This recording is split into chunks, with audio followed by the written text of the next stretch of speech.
habían características químicas con efecto adverso en la salud humana, ¿sí? Como esto ya generalmente son elementos y compuestos químicos, plaguicidas y otras sustancias que generan un efecto sobre la salud humana y tiene consecuencias en la salud. Aquí se encuentra el antimonio, arsénico, bario, cadmio, cianuro, cobre, cromo, mercurio, níquel, plomo, selenio. Y también hay sustancias, tiene características químicas con implicaciones sobre la salud humana. Generalmente de pronto no tienen un efecto adverso inmediato, pero sí con la acumulación de estos elementos o compuestos se puede presentar problemas de salud en el futuro. Hay otros que tienen características químicas con implicaciones económicas e indirectas sobre la salud humana. Entre ellos se encuentra el hierro, el magnesio, el manganeso, calcio, y les decía que la alcalinidad y la dureza no son ni elementos ni compuestos químicos, pero sí su presencia o valores por encima de los máximos aceptables nos indican la presencia de otros elementos o compuestos que producen ese efecto en el agua. Características microbiológicas es la que nos dice si hay o no hay presencia de microorganismos que pueden ser patógenos o no. Entonces, el organismo indicador para agua potable son los coliformes, y más específicamente la Escherichia coli o E. coli. Entonces, los parámetros que se tienen para las características microbiológicas están dados dependiendo de la técnica utilizada para este tema. Entonces está la filtración por membrana y el parámetro, miren que es 0 unidades formadoras de colonia por 100 centímetros cúbicos. Si es enzima sustrato, es menor de un microorganismo en 100 centímetros cúbicos. Si es sustrato definido, son 0 microorganismos en 100 centímetros cúbicos. Si es presencia o ausencia, entonces no debe haber este tipo de microorganismos. Les hablaba del IRCA, que es el índice de riesgo de la calidad del agua para consumo humano. Entonces, a cada una de las características físicas, químicas y microbiológicas se le asigna un puntaje de riesgo. El máximo puntaje significa que hay una muy mala calidad del agua. Entonces, entre más alto sea el IRCA, peor es la calidad del agua. Entonces, aquí tenemos una clasificación de nivel de riesgo que va de 0 a 100, siendo 0 a 5 sin riesgo, de 5.1 a 14 un riesgo bajo, de 14.1 a 35 un riesgo medio, de 35.1 a 80 un riesgo alto, y de 80.1 a 100 es un nivel de riesgo inviable sanitariamente.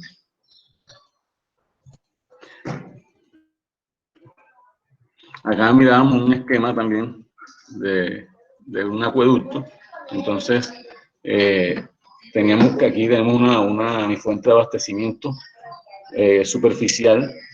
Tenemos una bocatoma, un desarenador, una conducción, la cloración, un tanque de almacenamiento y luego una conducción hacia la red de distribución. También tenemos esquemas en lo cual no es posible hacer un suministro desde la fuente de abastecimiento por gravedad. Entonces me toca hacer también un bombeo para poder llevar el agua hasta un tanque elevado y de ahí distribuirla a los usuarios. Entonces se puede captar de varias formas y se puede suministrar ya sea por gravedad o por bombeo. Hablamos del periodo de diseño, que esto ya está en la resolución 0330. La resolución 0330 es para el tema de agua potable y saneamiento básico, lo que es la NSR para el tema de estructuras. Entonces, vamos siempre a estar trabajando con esta resolución. Entonces, el periodo de diseño dice que para todos los componentes, esto es en el artículo 40 de la resolución 0330, para todos los componentes de los sistemas de acueducto, alcantarillado y aseo se adopta como periodo de diseño 25 años. Entonces, ese va a ser el periodo de diseño, por decirlo así, mínimo que voy a tener para mis obras. Sin embargo, cuando hay unas inversiones muy grandes y obras muy grandes, por ejemplo, una represa, un túnel de conducción, un embalse, cosas muy grandes, yo puedo tener un periodo de diseño mayor para justificar el tema económico. Les decía también que nosotros diseñamos los acueductos para una población. Entonces, debemos tener una población debemos saber cuál es la población a la que vamos a abastecer para poder hacer los cálculos. Entonces, ¿cómo sé yo cuál es la población actual de un municipio o de una población o de un corregimiento, lo que sea? Tengo varias fuentes de información. Entonces, generalmente están los censos de población para las zonas urbanas.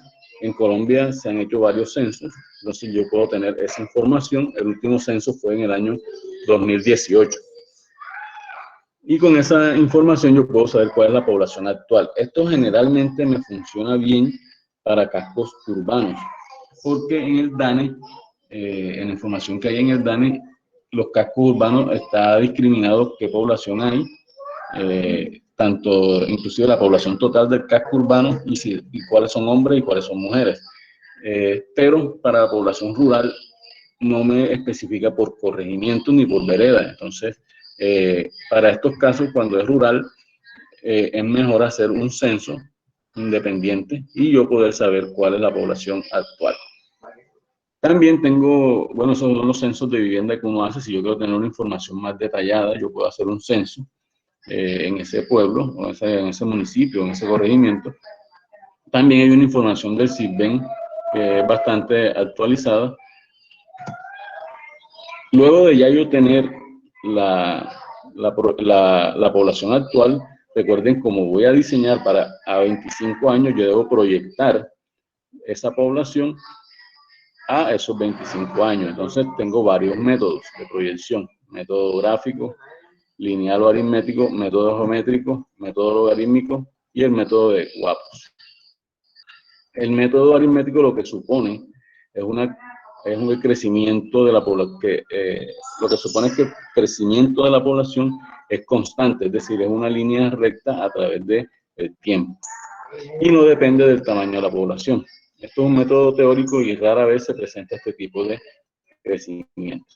El método geométrico es proporcional al tamaño de la población y lo que hacemos es calcular una tasa de crecimiento para hacer la proyección al número de años que yo quiera.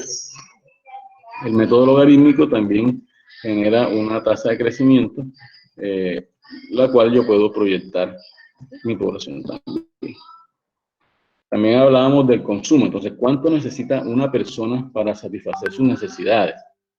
Entonces, yo tenía el consumo neto, que es ese consumo que efectivamente se le debe suministrar al usuario, y está clasificado como doméstico, industrial y comercial o público e institucional.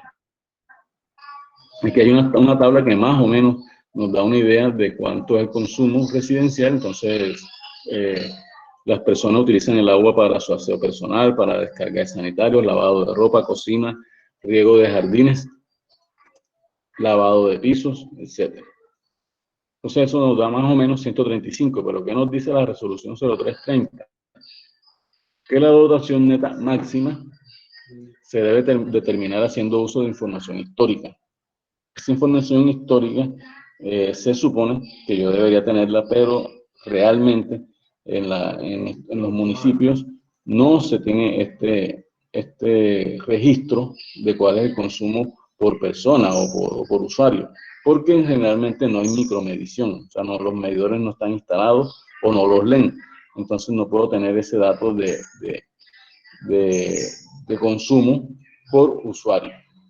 Entonces, por este motivo, si yo no tengo esos datos, la resolución 0330 me dice que esa dotación neta máxima dependerá de la altura sobre el nivel del mar. Obviamente, porque a mayor altura sobre el nivel del mar, menor va a ser el consumo, o se supone que menor va a ser el consumo neto. Entonces, la resolución en la tabla 1 nos dice que para poblaciones mayores de 2.000 metros sobre el nivel del mar, la dotación neta máxima va a ser 120 litros habitante día. Entre 1.000 y 2.000 metros sobre el nivel del mar, va a ser de 130 litros habitante día. Y para poblaciones que están por debajo de los 1.000 metros sobre el nivel del mar, va a ser de 140 litros habitante día. Después nos da un concepto que es la dotación bruta. La dotación bruta se da debido a que en todo ese recorrido que yo tengo desde mi fuente de abastecimiento hasta que yo distribuyo a la población, se van a presentar unas pérdidas. Entonces, yo debo tener en cuenta, para poder llevarle la dotación neta a los usuarios, debo tener en cuenta esas pérdidas. Entonces, nos dicen en la resolución 0330 que nos dicen que las pérdidas, teniendo en cuenta todas las necesidades de tratamiento y todo, y las pérdidas técnicas y todo en la conducción, aducción y redes, no debe superar el 25%. Esto es algo teórico, pero realmente cuando uno va a campo se da cuenta de que las pérdidas a veces llegan al 50%, 60% a veces. Entonces yo debo aceptar la dotación neta por ese porcentaje. Entonces la dotación bruta sería la dotación neta entre 1 menos el porcentaje de pérdidas. Caudales de diseño. Voy a tener diferentes tipos de caudales con los que voy a diseñar los componentes de mi sistema de acueducto.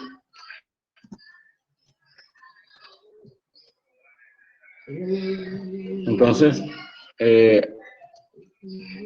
las captaciones de fuente superficial, el caudal de diseño va a ser hasta 2 veces el caudal máximo diario. La captación de la fuente subterránea va a ser el caudal máximo diario. Los desarenadores los voy a calcular con el caudal máximo diario. La aducción voy a calcularla con el caudal máximo diario. La conducción con el caudal máximo diario. Tanque con el caudal máximo diario. Y las redes de distribución las voy a calcular con el caudal máximo horario. Entonces miren que el caudal máximo diario es quizás lo más importante acá en el diseño del sistema de acueducto. Entonces ya vamos a ver cuáles son esos caudales. Entonces, ¿qué es el caudal máximo diario? Primero, el caudal medio diario. El caudal medio diario es el consumo por la población entre 86.400. Entonces, el consumo que es la dotación bruta por la población en habitantes entre 86.400. 86.400 es para que me den litros por segundo, ya que está aquí el consumo me da en litro habitante días. Para pasarlo a litros por segundo debo dividir entre 86.400, que son los segundos que tiene un día. El caudal máximo diario sería ese caudal medio diario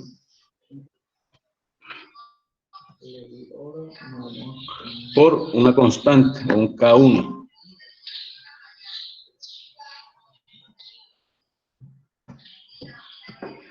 Un K1.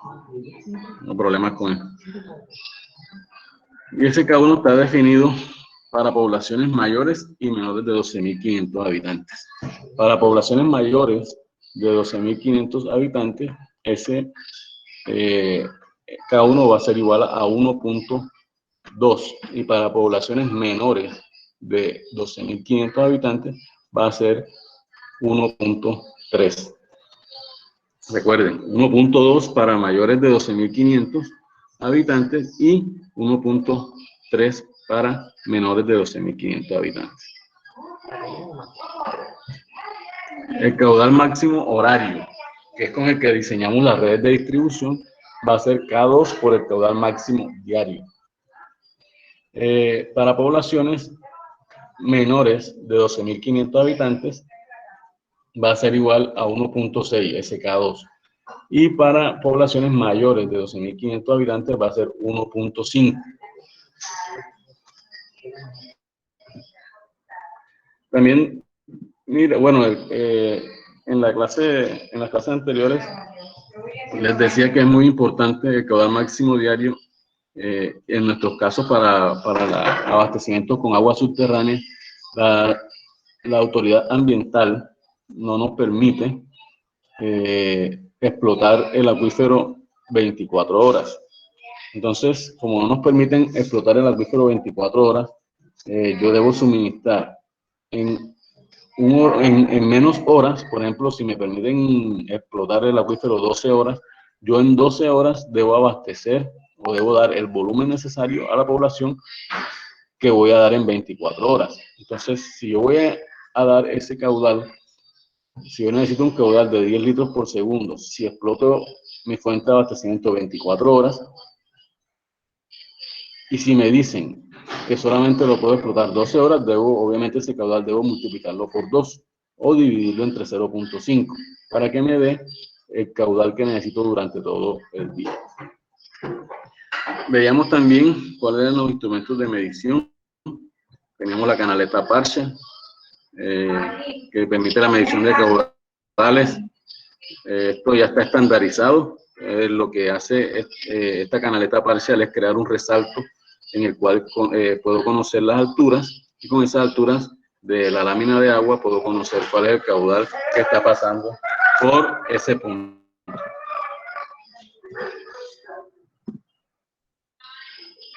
Entonces, el caudal que yo puedo leer con la canaleta Partial depende del ancho de la garganta, es decir, de este W que está aquí. Hay unos que son menores de 23 centímetros y otros que son mayores de un pie. Aquí tienen una ecuación de calibración de la canaleta Partial, y dependiendo del ancho de la garganta, voy a tener el N y un K para utilizar la fórmula de la canaleta Partial. También tenemos los vertederos, los cuales nos permiten también saber los caudales que están pasando por un canal o por un punto predeterminado. Pues pueden ser rectangulares, se clasifican según su forma, pueden ser rectangulares, triangulares, circulares, proporcional, parabólico y semicúbico. Estos podemos leer caudales o saber cuáles son los caudales desde 200 hasta 1600 litros por segundo. También se clasifican según la cantidad de contracciones. Hay unos que son sin contracción lateral, otros con contracción lateral sencilla y con contracción lateral doble. Y aquí está la fórmula de un vertedero rectangular, que es 2/3 de la raíz cuadrada de 2 veces la gravedad, por un coeficiente de descarga, por la longitud del vertedero, por la carga, es decir, el H sobre la cresta del vertedero. Los triangulares son buenos para medir, o son efectivos para medir caudales de menos de 30 litros por segundo. Y aquí está la fórmula para vertederos triangulares, las cuales ya ustedes debieron ver en su asignatura de hidráulica. Entonces, también decimos que las captaciones de agua superficial se les conoce como bocatoma, la cual es una obra de captación y derivación de un río. Se diseñan con el caudal máximo diario, deben colocarse sobre el suelo, donde el suelo sea estable y resistente a la erosión. Aquí está la importancia en los proyectos de hacer unos estudios de suelos para poder identificar en ese cauce cuál es el mejor punto para yo colocar mi bocatoma sin poner en riesgo esa estructura, debido a que de pronto me vaya a fallar el suelo. Y lo ideal es colocarlo en un lugar recto del cauce, porque ustedes saben, si yo tengo una curva en un río, en la zona externa se me va a presentar socavación y erosión, y en la zona interna de esa curva se va a presentar sedimentación. Entonces lo ideal es colocarlo en un lugar recto.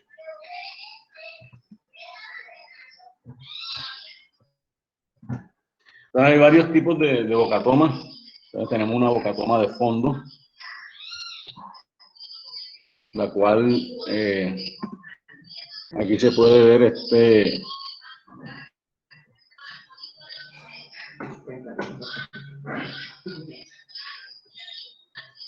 hay toma lateral con muro transversal. Este es un tipo de bocatoma, es para ríos pequeños y quebradas. Hay bocatoma de fondo, la cual consiste básicamente en poner una presa o un muro aquí en el fondo y una rejilla en el fondo. Entonces, por eso se llama bocatoma de fondo, porque estamos captando por el fondo del lecho del río. Y esto me lleva el agua hacia un canal de aducción y luego hacia un desarenador. Aquí hay un corte de ese tipo de bocatomas. Miren que aquí en el fondo está la rejilla y por aquí voy a captar el agua.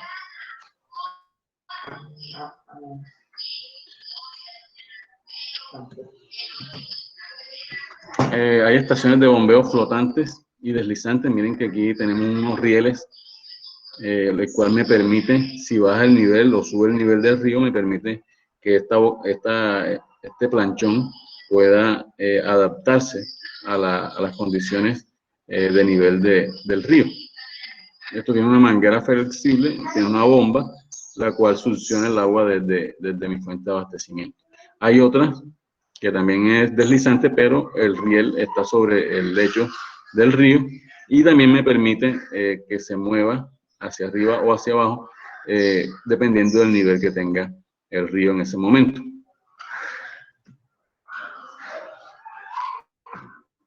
Entonces yo les dije que miraran el ejemplo, un ejemplo que hay de bocatoma de fondo. Vamos a ver si alcanzamos a desarrollarlo. Todo, si no continuamos la próxima clase. Entonces lo primero que tenemos que hacer es saber cuál es el caudal máximo diario. Recuerden que lo vamos a diseñar con el caudal máximo diario. Entonces aquí en el libro hay un ejemplo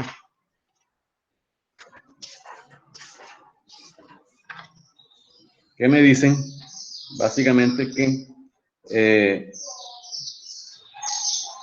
es una población de 7.557 habitantes. Me dicen el caudal máximo diario es 29.6 litros por segundo. El caudal medio diario es 22.7 litros por segundo. Me dicen que el río en tiempo seco, el caudal es de 0.25 metros cúbicos por segundo. El caudal medio es de 0.7 metros cúbicos por segundo y el caudal máximo de ese río es de 2 metros cúbicos por segundo. Me dicen que el ancho del río en ese lugar es de 3 metros. Entonces, el diseño de la bocatoma lo vamos a hacer para un caudal de 31.8 litros por segundo. Es decir, 31.8 litros por segundo va a ser mi caudal máximo diario. ¿Sí? Entonces, lo primero que tenemos que hacer es suponer un ancho. Si me dicen que el ancho del río en ese punto es de 3 metros, entonces yo voy a suponer un ancho de mi presa de 2 metros. Es decir, esa presa va a actuar como un vertedero rectangular. Entonces, como yo tengo que la ecuación de ese vertedero es igual a 1.84 por L por H a la 1.5, entonces lo que hago es despejar de aquí H y ya tengo estos dos términos, caudal y L, que es realmente el ancho de ese vertedero.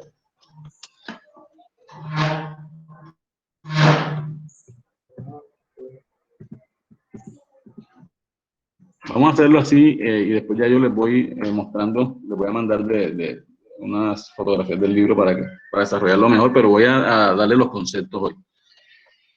Entonces, ya dijimos que el caudal iba a ser de 31.8 litros por segundo y que iba a suponer un ancho, es decir, este L va a ser de 2 metros. ¿Sí?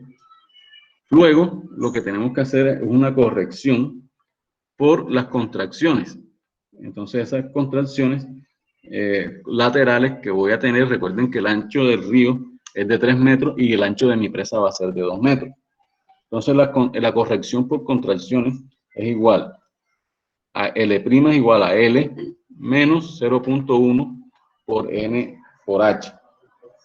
Eso va a ser L, que es 2 metros, menos N es el número de contracciones laterales. Entonces, vamos a suponer que tenemos dos contracciones laterales, una a cada lado del río. Entonces, sería L menos 0.1 por 2 por H. Entonces, ¿cuánto es H? Como ya yo tengo esta fórmula y tengo el caudal y tengo L, yo puedo calcular H. Entonces, ya con eso tengo la longitud real corregida por el número de contracciones. Luego,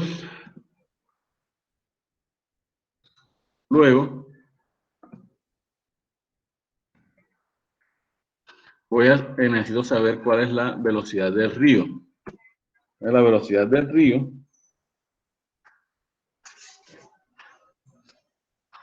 es igual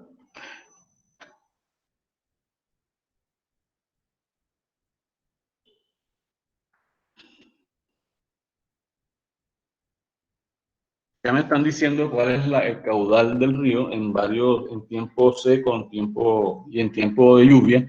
Entonces yo puedo tener la velocidad del río en ese punto, ¿sí? Luego lo que hacemos es mirar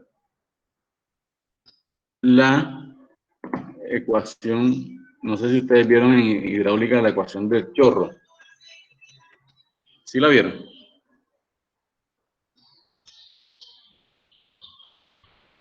No, profe. No. Bueno, la ecuación del chorro me sirve a mí. Ya les voy a mostrar aquí una gráfica. La ecuación de chorro lo que me dice a mí es cuál es el alcance. Si yo tengo este chorro y tengo mi rejilla aquí por donde voy a captar el agua, lo que me está dando la ecuación de chorro son estas distancias. ¿Cuánto es esta distancia y cuánto es, o sea, cuál es la distancia interna hasta donde llega el chorro y la distancia ya hasta la parte externa? ¿Ok? Entonces, básicamente lo que nosotros vamos a calcular con esa ecuación es el ancho, cuál debe ser el ancho mínimo de mi canal para que este chorro no pegue en la pared externa y me cause problemas y tampoco que se quede corto. Entonces, esa ecuación de chorro la vamos a utilizar para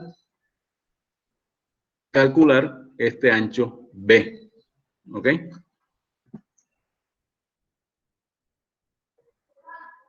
Miren que aquí, y esa velocidad del río debe estar entre 0.3 y 3 metros por segundo. Ese ancho del canal lo voy a calcular con XS, que es la ecuación del chorro. Miren que los términos son velocidad del río y H, las cuales ya tengo. Entonces, B, es decir, el ancho de ese canal va a ser XS más 0.1. Este 0.1 es una distancia adicional que le voy a dar al canal para que el chorro no vaya a pegar en el muro externo.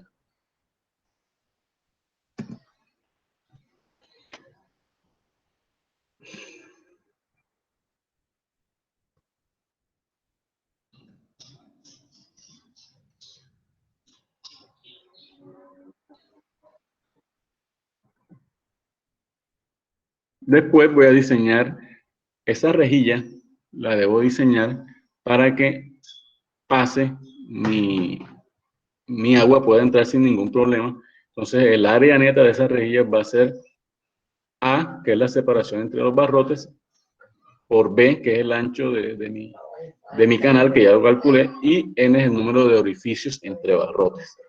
Y ese área total va a ser esto que está aquí, donde N es el número de barrotes. Aquí, miren, que A va a ser la separación entre cada uno de los barrotes y este es el diámetro de las varillas que voy a colocar. Mínimo, este B que yo calcule debe ser 0.40, es decir, si la ecuación del chorro más 0.1 me da menos de 0.40, debo colocar 0.40. ¿Por qué? Porque este es el ancho mínimo en el cual una persona puede entrar a hacerle mantenimiento.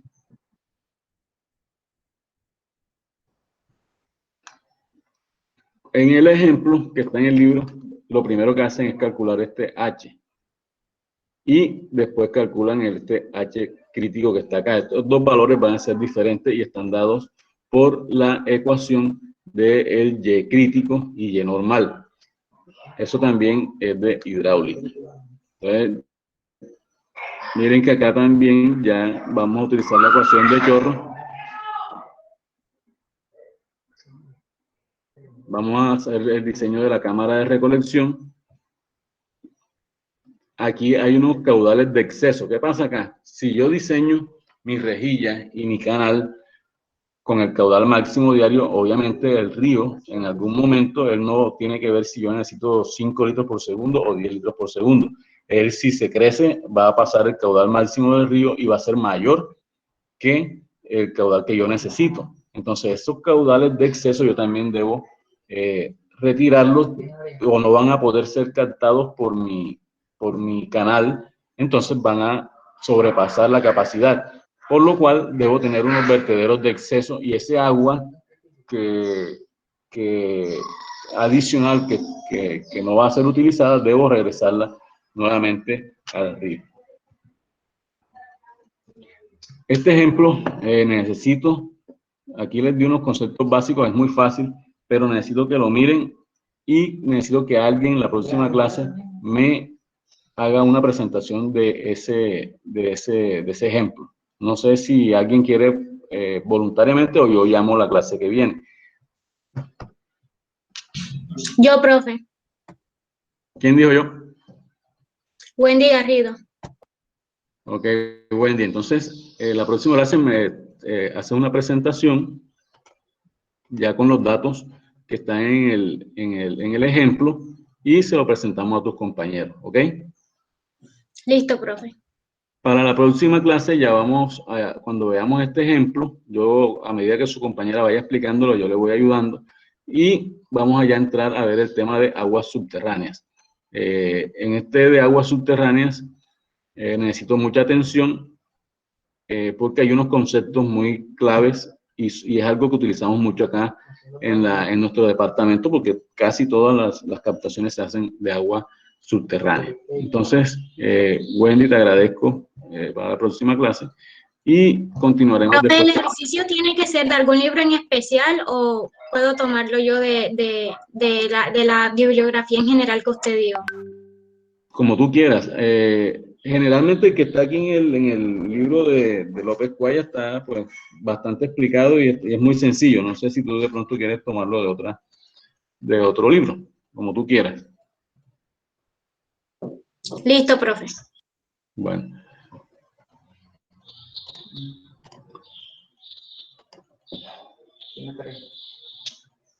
Listo, entonces,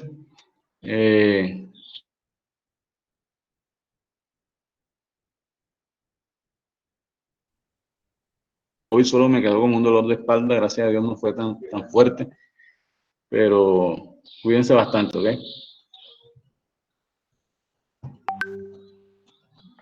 Sí, profe. Listo, que tengan un resto de día feliz. Vale. Bueno, profe, igualmente.